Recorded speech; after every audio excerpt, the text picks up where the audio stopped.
안녕하십니까. 만나서 반갑습니다. 소중한 나, 무한 행복, 소나무 시간입니다.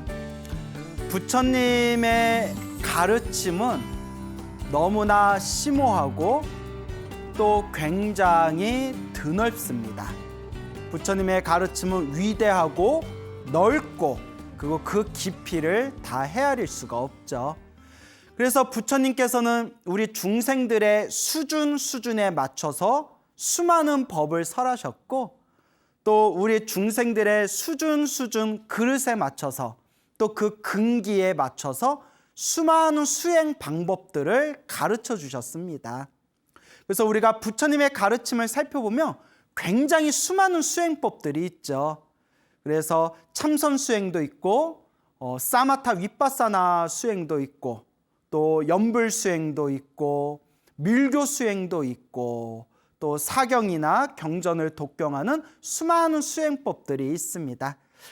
이 하나하나의 모든 부처님의 수행법은 결국 깨달음의 길로 결국 다 통하게 된다라고 말씀을 드리고 싶습니다.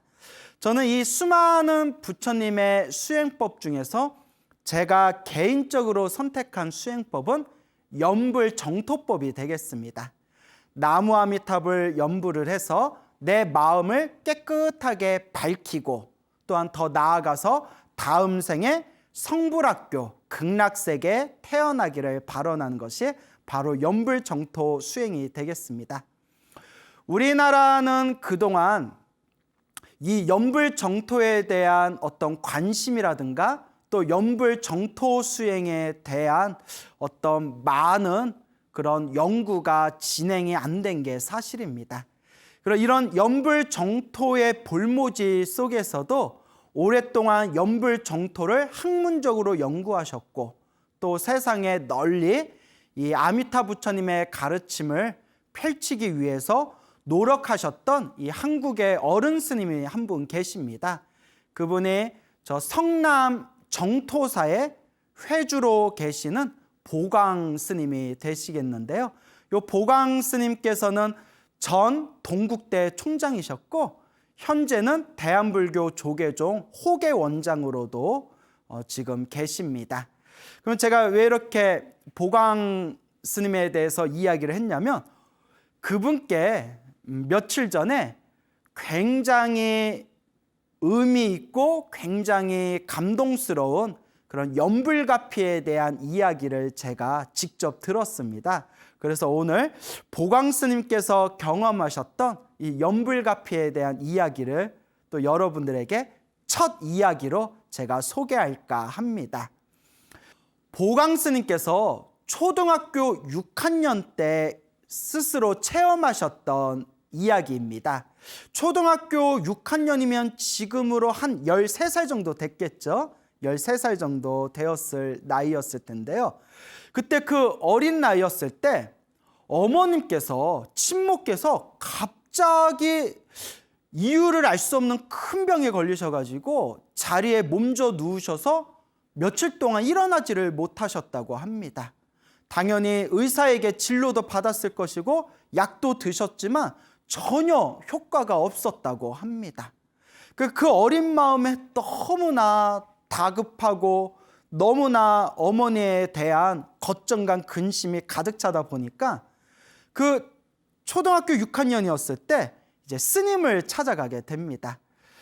요 보광 스님이 어렸을 때 사시던 마을에 뒤에 단석산이라고 있었다고 합니다. 단석산이라고 있었는데, 그 단석산에 그 백석암이라는 절이 있었다고 합니다. 그 단석산 백석암에 가서 거기 계시는 어른 스님께 질문을 했다고 합니다. 어머니가 너무 아프십니다. 아무리 약을 써도 아무런 효과가 없습니다. 스님 어떻게 해야 돼요?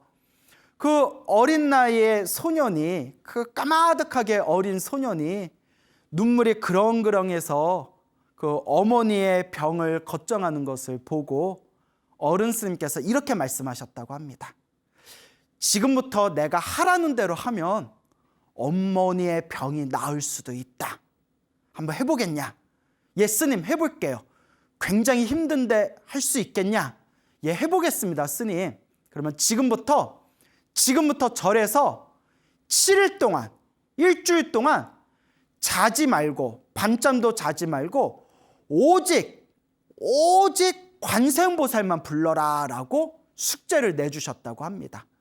그 어린 소년한테 잠자지 말고 철야로, 일주일 동안 철야로 오직 관세음보살만 부르면 어머니의 병이 나을 수 있을 것이다 라고 어른스님이 말씀하신 겁니다. 과연 그 13살 된 초등학생 6학년 아이가 7일 동안 과연 잠을 자지 않고 밤새워서 7일 동안 관세음보살 기도를 할 수 있을까요? 글쎄요. 과연 그럴 만한 아이들이 몇이나 될까요? 그런데 해보겠습니다 라고 이제 법당에 들어가서 기도를 시작했는데, 그때가 또 음력 12월 달이었다고 합니다. 음력 12월에 정말 추웠던 겨울, 그 법당의 벽 틈으로 엄청난 한기와 바람이 막 쏟아져 나오면서 정말 촛불이 금방이라도 꺼질 것 같은 그런 추운 날씨, 그런 한파에 날카로운 바람이 몰아치는 그 법당에서 초등학생 6학년 13살의 나이에 이 어린 소년이 잠을 자지 않고 하염없이 관세음보살을 부릅니다. 관세음보살, 관세음보살, 관세음보살. 어머니가 병이 낫게 해주세요. 관세음보살, 관세음보살, 관세음보살. 어머니가 빨리 병이 낫게 해주세요. 하염없이 관세음보살을 부르게 됩니다. 놀랍지 않습니까? 그리고 첫날에 관세음보살 연불 기도를 시작해서 7일 동안 밥 먹고 잠깐 화장실 가고 잠깐 세수하는 시간 빼고는 오로지 관세음보살을 부르면서 7일이 지났을 때 7일 기도를 마치고 이제 절에서 나와서 집으로 돌아가게 됩니다. 근데 그때가 바로 부처님 성도제일이었다고 합니다. 부처님 성도제일날 관세음보살 연불 7일 기도를 딱 회양하게 된 겁니다. 그래서 어른스님께 저 이제 7일 동안 기도 마쳤으니까 집으로 가보겠습니다 라고 이렇게 인사를 하면서 절에서 나오는데 희한한 경험을 하게 됩니다. 호련히 바람소리, 물소리, 개소리, 닭소리, 소 우는 소리까지, 벌레가 찌르르 찌르르 벌레 울리는 소리까지 귀에 들리는 모든 소리가 다 관세음보살, 관세음보살, 관세음보살 연불로 들리더랍니다. 모든 소리가. 바람소리가 휙 하고 지나가면 바람소리가 관세음보살 소리로 들리고, 개소리, 닭소리, 소가 우는 소리도 관세음보살 연불로 들리고, 시계가 땡 하고 울리는 소리도 관세음보살 연불로 들리더랍니다. 모든 게 다 관세음보살이라는 연불로 모든 소리가 들리더랍니다. 이것을 2, 3일 동안 경험을 하셨다고 합니다. 2, 3일 동안 관세음보살, 관세음보살.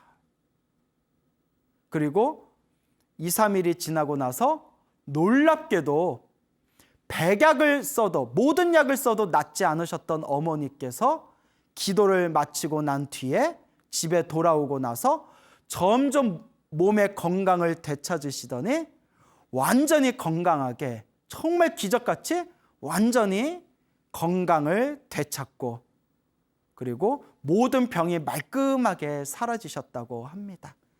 그 후로 어머니께서 오랫동안 장수를 하셨는데, 보광스님의 이제 어머니께서 항상 이렇게 아들의 당부를 듣고 항상 연부를 하셨다고 합니다. 아니나 다를까 그 마지막 그 돌아가시는 순간에도 굉장히 편안하고 굉장히 곱게 세상을 떠나셨다고 합니다. 진정한 연불의 가피가 아니겠습니까? 그때 그와 같이 모든 소리가 관세음보살 연불로 들렸던 그 이상한, 희한한, 놀라운 체험을 하고 난 뒤에 나중에 머리를 깎고 출가해서 경전 공부를 하면서 그 도리를 비로소 이해했다고 합니다. 불교의 가르침에 이런 말씀이 있습니다. 눈에 보이는 것마다 모두 다 부처님의 형상이요, 귀에 들리는 소리마다 모두 다 부처님의 법음이로다, 법의 소리로다. 그때 비로소 그때 어리고 순수하고 가장 맑았을 때, 그때 간절하게 관세음보살님께 기도 올리면서 소리가 다 부처님 법음이다, 법의 소리다라는 것을 그때 내가 체험을 했구나라는 것을 이해하셨다고 합니다. 정말 놀라운 일이 아닐 수가 없죠. 스님께서 이제 머리를 깎고 출가하셔서 대학 생활을 하셨는데, 대학교 2학년 때 은사 스님께서 계시던 사찰에서 기도를 좀 하러 와라, 와서 방학 때 기도 좀 해라 라고 이렇게 은사 스님의 그런 당부가 있었다고 합니다. 그래서 그 당시 은사 스님께서 주석하고 계시던 절 이름이 중생사였대요. 중생사라는 이제 절에 가서 그때 지장기도를, 보름 동안 지장기도를 했다고 합니다. 이제 대학 다니면서 방학 기간이니까 올해는 못하고 보름 동안 지장기도를 시작했는데, 어차피 짧게 기도하니까 짧고 굵게 해야 되겠다라는 생각이 드셨다고 합니다, 보광 스님께서. 그래서 대학교 2학년이면 얼마나 막 혈기왕성할 때고 한창 힘이 뻗칠 때지 않습니까? 그래서 보름 동안 지장기도를 하면서 다음과 같이 원칙을 세웠답니다. 눕지 않고, 앉지 않고, 기대지 않고, 잠자지 않고 보름 동안 지장기도, 지장보살 연불만 하겠다. 눕지 않고, 앉지 않고, 기대지 않고, 잠을 자지 않고. 그러니까 딱 밥 먹고 양치질하고 세수하고 중간에 화장실 갔다 오는 시간 빼고는 보름 동안 서서 계속 목탁을 치면서 지장보살을 불렀다고 합니다. 근데 보름 중에서 일주일이 고비였답니다. 일주일이 고비였고, 열흘이 넘어가면서, 열흘째가 넘어가면서 모든 망상이 싹 사라지면서 한없이 마음이 맑고 투명해지는 것을 경험하셨다고 합니다. 그리고 그 맑고 투명한 마음으로 보름 지장보살 용맹 기도를 무사히 마치셨다고 합니다. 그때 보름 동안 기도를 마치시고 나서 몸무게가 10kg이 빠지셨다 하더라고요. 10kg이. 그래서 다이어트를 하려면 보름 동안 잠 안 자고 연불하면 되겠구나라는 생각이 들었습니다. 그렇다고 함부로 따라하지 마십시오. 또 너무 몸에 무리가 오시면 안 되니까. 그리고 보광 스님께서 그렇게 15일 동안 지장기도를 잘 마치시고 난 뒤에, 그 뒤로 학교를 다니면서 또 일본에 유학을 가서 학문을 닦으시면서 굉장히 많은 불보살님의 가피, 그런 은은한 공부에만 매진할 수 있고 공부에 집중할 수 있도록 은은한 그런 불보살님의 은혜를 너무 많이 체험하셨다고 합니다. 그 보이지 않는 어떤 에너지와 그 어떤 힘이 당신을 은은하게 보호해주고 그렇게 올바른 학문의 길로 이끌어 주시는 것을 당신 내면에서 생생하게 체감을 하셨다라고 말씀을 해주셨습니다. 그래서 우리도 항상 명심해야 될 것이, 혹 내가 가는 길에 있어서 혹은 내가 무언가를 진행하거나 무언가 큰 일을 도모함에 있어서 한 번쯤은 간절하게 기도를 하면서 불보살님의 은혜를 마음으로 간절히 발언해 보는 것도 굉장히 좋은 방법이라고 생각을 합니다. 그래서 또 예전에 우리 한국이나 저 중국이나 혹은 인도에 혹은 티베트의 큰 스님들 중에서도 공부하다가 공부에 장애가 있거나 자꾸 공부를 하는데 자꾸 막히는 그런 일들이 생기면 내가 전생에 업장이 두꺼워서 내가 공부하고 수행하는데 자꾸 장애가 생기는구나라고 마음으로 뉘우치고 간절하게 기도를 해가지고 업장을 소멸한 뒤에 학문과 배움, 공부와 수행에 크나큰 발전을 이뤘다라는 그런 설화가 굉장히 많습니다. 그러니까 여러분들도 불자로서 이 인생, 이 험난한 인생을 한 걸음 한 걸음 살아가시면서 좀 답답하고 막힘이 있고 힘들고 좀 괴로운 일이 있다면 온전하게 내 마음의 집착을 놓아버리고 온전하게 내 마음을 텅 비우고 한번 간절하고 정성스럽게 부처님께 기도해 보시기 바랍니다. 제가 얼마 전에 아주 놀라운 또 이야기를 들었습니다. 정말 이 불보살님의 가피에 대한 이 너무나 아름답고 너무나 그 믿기기 힘든 기적 같은 이야기들은 파도 끝이 없습니다. 그래서 간혹 사람들이 그럽니다.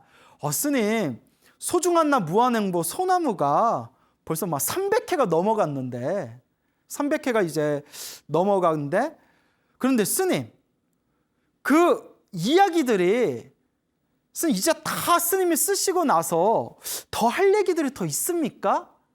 그럴 때마다 제가 웃으면서 드리는 이야기가 아직도 많습니다. 아직도 가득 쌓여 있습니다.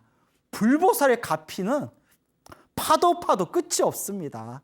아마 내가 머리가 허여질 때까지 이야기해도 끝이 안 날 것 같은 느낌이 듭니다. 그래서 저는 불보살의 가피는 네버엔딩 스토리다라고 말씀드리고 싶습니다. 제 입에서 영어 나오기가 쉽지가 않거든요. 네버엔딩 스토리, 끝나지 않는 이야기입니다. 불보살의 가피는 중생들이 남아있느나 불보살님이 중생들을 제도하기 위해서 끊임없이 불보살의 가피는 그 이야기는 끊임없이 전해질 것입니다.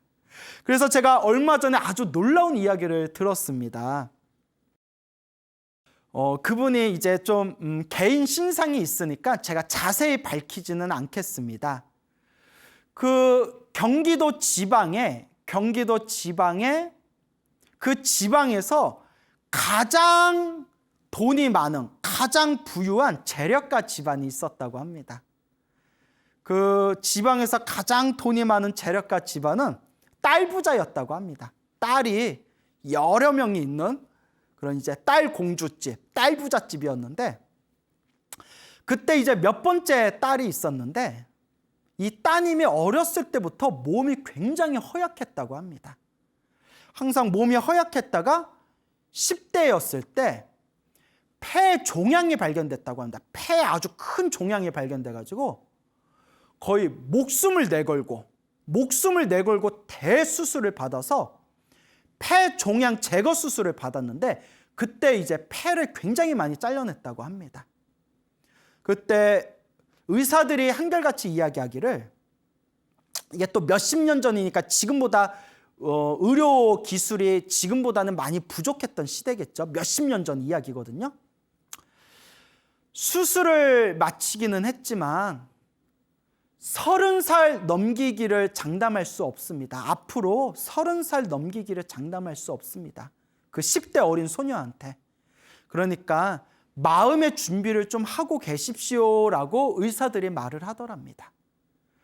근데 워낙 집안에 돈이 많다 보니까 워낙 집안에 돈이 많아서 이제 여러 이제 유명한 그런 큰 병원의 의사들을 찾아갈 때 의사들이 한결같이 하는 얘기가 평소에 건강관리를 잘하고 이 건강관리 평소에 잘하는 거 말고는 지금 딱히 방법이 없습니다. 평소에 관리를 좀 잘하십시오. 그러니까 이 정도 이야기뿐이 들을 수가 없었다고 합니다.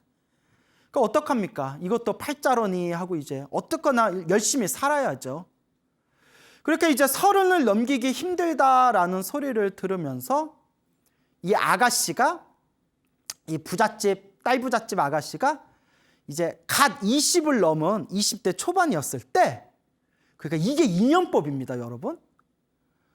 이렇게 어디 먼 길을 가다가 길을 잘못 들어가지고 어느 절에 들어가게 되었답니다. 어느 비구니 스님 절에 들어가게 되었대요. 비구니 스님 절에 이렇게 얼떨결에 잘못 들어간 거예요. 그래서 절에 가서 절에 온 김에 이렇게 그냥 절 구경을 했는데 이렇게 가보니까 비구니 스님이 부처님 오신 날을 코앞에 두고 이렇게 연잎을 말고 있었대. 여러분 옛날엔 연잎 종이에 이렇게 연잎 말아가지고 연꽃을 연등을 손으로 다 만들었지 않습니까? 수작업을 했지 않습니까? 그래서 이제 연등 만들 때 이제 연잎을 이렇게 비비지 않습니까? 연잎을 이렇게 비비는데 그 젊은 아가씨가 이렇게 이제 아가씨가 보더니 스님 저도 좀 해볼게요 하더니 앉아서 이렇게 연잎을 마는데 연잎을 처음 마는데 너무 기가 막히게 예쁘게 만들더래요. 이거 만드는 거 쉬운 거 아닌데 어쩜 이렇게 예쁘게 만들까? 처음 하는 거 맞냐고. 저 절에 처음 와요. 이거 처음 해보는 거예요. 그래서 이 비구니 스님이 그 몸이 아픈 아가씨랑 이런저런 이야기를 하면서 대화를 나눠보니까 비구니 스님이 옳거니 이 사람은 딱 전생에 부처님 법하고 인연이 된 사람이다. 전생에 부처님 법하고 인연이 있는 사람이다. 전생에 부처님하고 인연이 깊은 사람이다. 딱 그런 생각이 딱 들더랍니다. 그래서 싹 꼬셨답니다. 몸이 아프다고 그러면 여기 공기도 좋고 이 공기 좋은 곳에서 그냥 부처님께 기도하고 절에서 봉사하면서 여기서 같이 살면 어때? 내가 방 하나 줄게. 여기서 살면 좋지. 여기서 같이 살자라고 스님께서 살랑살랑 꼬셨다고 합니다. 근데 이것도 인연이에요. 여러분, 누가 나한테 절에서 같이 살자 하면 예! 이런 말이 나오겠어요? 근데 이 젊은 아가씨가 예, 좋아요. 여기서 살게요. 그렇게 이야기하더랍니다.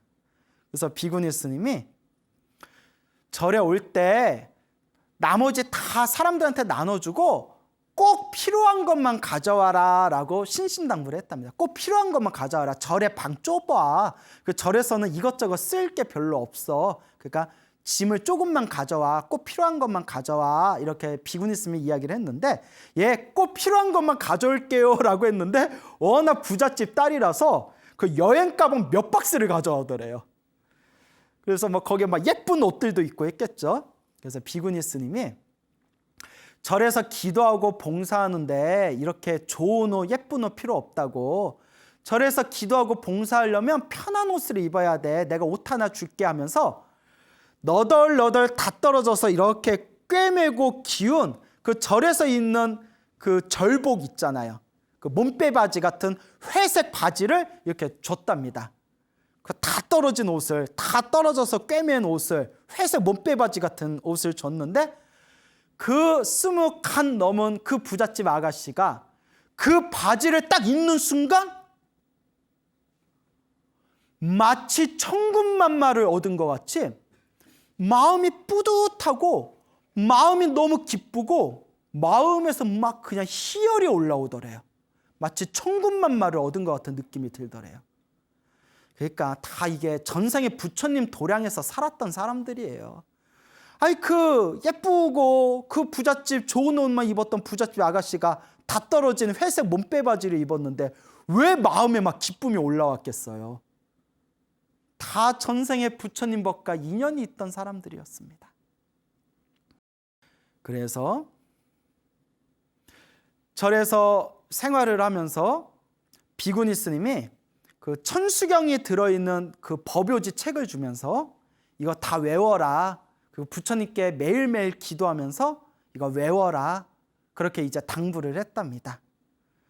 근데 이 아가씨가 그 몸이 아픈 아가씨가 이제 절에 오니까 물 만난 물고기가 된 거예요. 물 만난 물고기가 돼가지고 하루에 매일 3시간을 자면서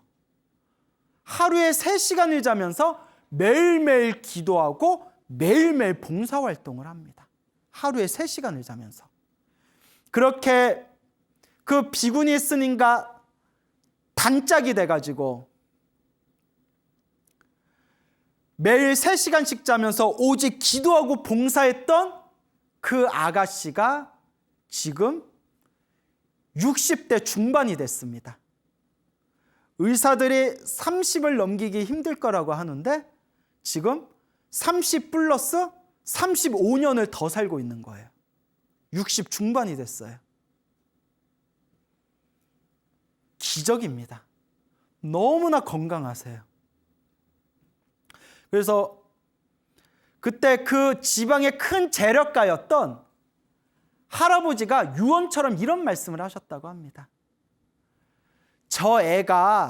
만약에 저 애가 30살을 넘기면, 30살을 넘어도 살아있으면 그 땅 하나 떼가지고 제 앞으로 해줘라 라고 이렇게 유언처럼 남겨놓으셨다고 합니다. 그런데 30도 못 살 거라고 시한부 같은 인생으로 살아왔던 그 어린 아가씨가 절에서 매일 3시간씩 자면서 기도하고 봉사하고 기도하고 봉사하면서 점점 몸이 건강해지면서 30살을 훌떡 넘기게 됩니다. 그래서 집에서 그 큰 유산을 받았대요. 큰 돈의 유산을 받았는데 요 보살님이 마음에 더 이상 욕심이 없어. 그래서 그 많은 돈을 모두 부처님 도량 불사하는데 모두 다 보시하셨다고 합니다. 정말 가진 거라고는 승복 몇 벌에 책 몇 권뿐이 없으신 거예요. 그런 분이 계세요, 지금. 그래서 그 보살님이 또 평소에 법화경 사경을 많이 하셨다고 합니다. 법화경 사경. 그리고 실제로 그 법화경의 엄청난 에너지와 힘을 굉장히 체험을 많이 하셨다고 합니다. 그래서 그 보살님이 하시는 말씀이, 스님, 정말 기도하면서 남한테는 도저히 말로 다 표현할 수 없는, 남한테는 도무지 다 말할 수 없는 엄청난 가피를 저는 생생하게 체험을 했습니다. 그러면서 하시는 말씀이, 스님, 저는 스님이 방송에서 말씀하신 소나무에 나오는 그 가피의 이야기를 저는 100% 믿습니다. 왜냐? 제가 체험해 봤으니까요. 맞습니다, 여러분. 스스로 체험한 사람은 불보살의 가피를 의심하지 않습니다. 스스로 체험하고 맛을 본 사람은 설사 기도를 많이 했는데도 나쁜 일이 생기더라도 흔들리지 않습니다. 이미 가피를 맛보고 가피를 체험했고 불보살 가피가 우리와 함께한다는 확고한 믿음, 확고한 중심이 있기 때문에 설사 힘들고 괴롭고 어려운 상황에 처했다 하더라도 이 모든 것이 내가 닦아야 할 나의 숙제였구나라는 것을 깨닫게 되기 때문입니다. 그 보살님이 그와 같이 법화경을 사경을 많이 하셨는데 지금까지 법화경 사경한 것이 수백 권이 넘는답니다. 수백 권, 수십 권이 아니라 수백 권. 하루에 3시간씩 자면서 봉사하시고 남는 시간에 기도하고 법화경 사경하신 그 책이 수백 권이 넘는데요. 그러면서 완전히 황골탈퇴가 됩니다. 황골탈퇴. 뼈가 바뀌고 내 몸의 에너지가 완전히 긍정적으로 변화되어지는 이 황골탈퇴를 체험하게 됩니다. 그래서 지금까지 12,000일 기도를 하셨대요. 12,000일 기도. 만일이 30년 가까이 됩니다. 만일이 한 27년 좀 넘을 거예요. 만일이 30년이고 12,000일이면 1000일 기도를 2번 채웠다는 거예요. 만일 플러스 1000일 기도를 2번 채워서 12,000일 기도를 얼마 전에 회양하셨다고 합니다. 그래서 그분을 이렇게 우연히 봤는데 제가 깜짝 놀랐어요.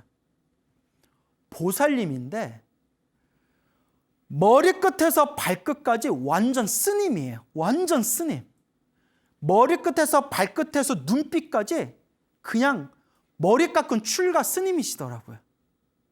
야, 저렇게 오직 기도하고 저렇게 평생 절에서 살았으니 머리 깎아서 스님으로 출가만 안 했을 뿐 머리끝에서 발끝까지 온전히 출가 수행자의 모습이구나. 정말 감탄하지 않을 수가 없었습니다. 그래서 지금은 그 노 비구니 스님과 평생 이제 동반자로 지금도 사찰에서 매일 지금도 서너 시간씩 잠을 자면서 남는 시간에 오직 기도하고 불사도량에서 오로지 봉사하면서 지금도 부처님 은혜를 갚는 마음으로 살아오고 계십니다. 이와 같이 한 사람의 운명조차도 바꿀 수 있는 그 가장 찬란한 광명과 그 희망이 있다면 그것은 바로 불보살 가피입니다. 여러분, 힘들고 외롭고 너무 힘들 때 좌절하지 마세요. 그 시간에 마지막 힘을 쥐어짜서 정말 간절하고 정말 정성스럽게 기도해 보시기 바랍니다. 된다 안 된다라는 마음도 다 내려버리고 딱 3년만 천일 기도한다는 마음으로 딱 3년만 죽을 듯이 기도해 보시기 바랍니다. 반드시 불보살 가피가 여러분들과 함께 할 것입니다. 끝으로 재미난 이야기를 하나 들려드리겠습니다. 저와 이제 친분이 깊으신 보살님이 계세요. 이 친분이 깊으신 보살님이 계시는데 이 보살님께서 20년 전에 어금니에 임플란트 2개를 하셨다고 합니다. 임플란트 2개를 하셨는데 얼마 전부터 그래서 언젠가부터 그 20년 전에 임플란트를 했던 그 치아가 막 자꾸 염증을 일으키더랍니다. 이렇게 퉁퉁 붓고 막 쓰라리고 찌르고 막 자꾸 이제 피가 나오는 겁니다. 그래서 이제 염증약, 치아 염증약을 먹었는데도 전혀 효과가 없더랍니다. 그래서 이제 병원을 찾아갔어요. 치과에 찾아가니까 이렇게 보더니 염증이 굉장히 심해서 이거 어떻게 손을 대야 될지 지금 손대기가 너무 힘들다. 그러면서 이거 째가지고 임플란트 빼서 이거 염증 고름 다 긁어내고 이거 새로 이거 박아야 되는데 굉장히 힘들고 어려운 시술이 될 것 같다라고 치과에서 겁을 주더래요. 치과 선생님이 이거 지금 상태가 너무 안 좋습니다. 이거 손대기도 참 힘든 상황입니다. 그러니까 이 보살님이 가뜩이나 염증이 생겨서 이빨이 아파 죽겠는데 막 아주 힘든 시술이 될 것 같다니까 보살님이 성격이 너무 예민해져서 치과 치료를 차일피일 미뤘대요. 그 염증약만 먹으면서. 가야 되는데 막 짜증나는 거예요.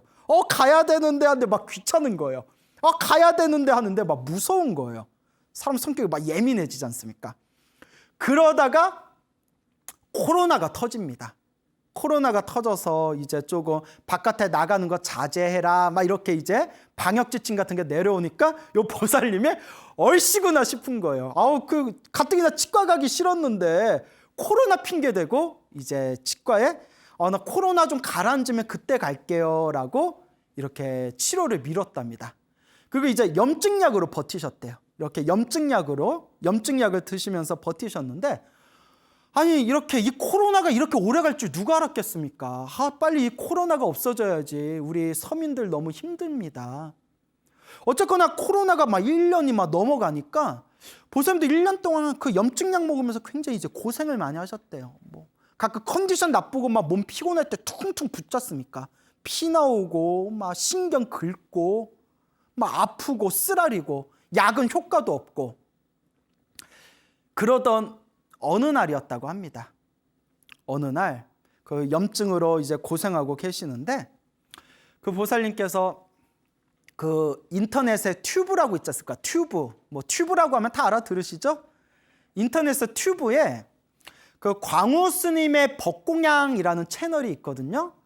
광우 스님의 법공양이라는 채널에 만화로 보는 불보살 가피 이야기라는 그런 이제 내용이 있어요. 장르가.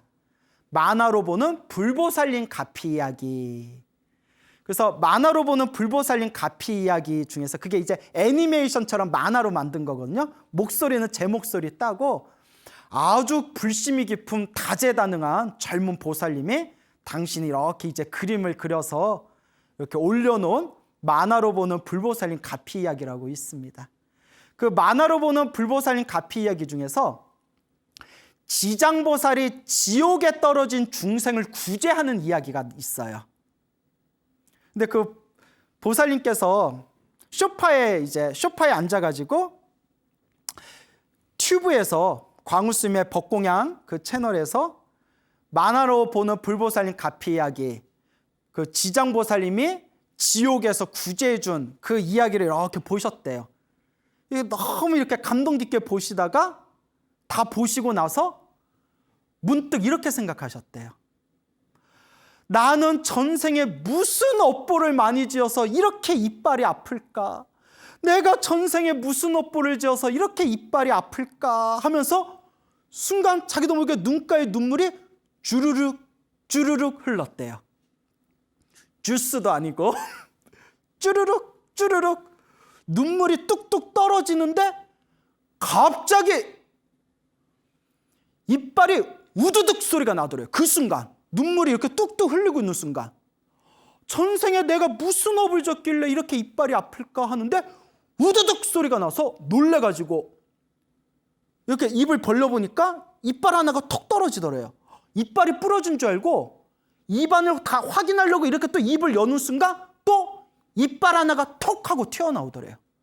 그러니까 이빨이 2개가 떨어진 거예요. 너무 놀래서 막 이렇게 살펴봤더니 그 임플란트 했던 잇몸에 박혀있는 나사까지 빠져버렸대. 나사까지. 피도 안 나오고 너무 놀래서 그 자리에서 치과에 전화를 했더니 그 병원에서 선생님 그 임플란트 이빨이 쉽게 빠지지도 않지만 이빨이 빠져도 잇몸에 박혀있는 나사까지 빠지는 구조가 아닙니다. 그거 진짜입니까? 신기하네. 그럴 리가 없는데 하고 치과에서도 뭐 어리둥절하더래요. 그래서 치과에서 그 이빨이랑 나사 빠진 거 그대로 사진 찍어서 보내주세요라고 부탁을 했대요. 그래서 그대로 사진 찍어서 딱 보내줬더니 치과에서 하는 얘기가 야 이거 정말 기적이다. 살다 이런 일은 처음이다 라고 치과에서도 놀라더니 물어보대. 피가 나냐 안 나냐? 피 안 난다. 붓지는 않았냐? 붓지는 않았다. 그럼 괜찮다. 그러면 병원에 올 필요 없고 그 가글린을 해가지고 이렇게 잇몸 소독해서 그대로 두되 나중에 붓거나 문제가 생기면 그때 병원에 오셔라. 지금은 상황이 괜찮은 것 같다라고 하더래요. 그래놓고 이제 가글린에서 이제 소독하고 했는데 몇 날 며칠이 지나도 잇몸이 그대로 편안하고 아무 문제가 없더랍니다. 보살님하고 보살님들 가족들이 다 놀래서 세상에 어떻게 그렇게 몇 년 동안 고생했던 그 임플란트 치아 그 잇몸에 염증 생긴 게 갑자기 지가 우두둑 하면서 그 2개가 나사까지 피 한 방울 안 나오고 깔끔하게 똑 떨어질 수가 있냐고 가족들도 서로 놀래가지고 야 광우스님 불보살님 가피 이야기 그거 보더니 진짜 불보살님 가피 받으셨다고 그러니까 다들 신기해 하더랍니다. 그런데 그 보살님이 바로 그 만화로 보는 불보살님 가피 이야기를 만드신 젊은 우리 불자님의 어머니세요. 너무 놀랍지 않습니까? 그래서 제가 우스개로 우리 보살님이 불심이 지극해서 저렇게 훌륭한 딸을 낳았고 이 훌륭한 딸이 부처님을 위해서 부처님의 가르침을 펼치기 위해서 이렇게 좋은 내용을 만들었기 때문에 어머님이 가피를 받으셨나 봅니다 라고 제가 덕담을 드렸습니다. 여러분 너무 신기하고 재밌죠? 도대체 이 불보살님의 가피 이야기는 끝이 없습니다. 기억해 두세요. 불보살님의 가피 이야기는 불보살님의 가피는 네버엔딩 스토리입니다. 여러분 행복해지고 싶습니까? 행복한 삶을 창조하고 싶습니까? 복을 지으십시오. 선업을 지으십시오. 공덕을 쌓으십시오. 복과 선업과 공덕의 힘이 여러분들을 진정한 행복의 길로 이끌어 줄 것입니다. 오늘 여기서 마치겠습니다. 여러분 성불하십시오.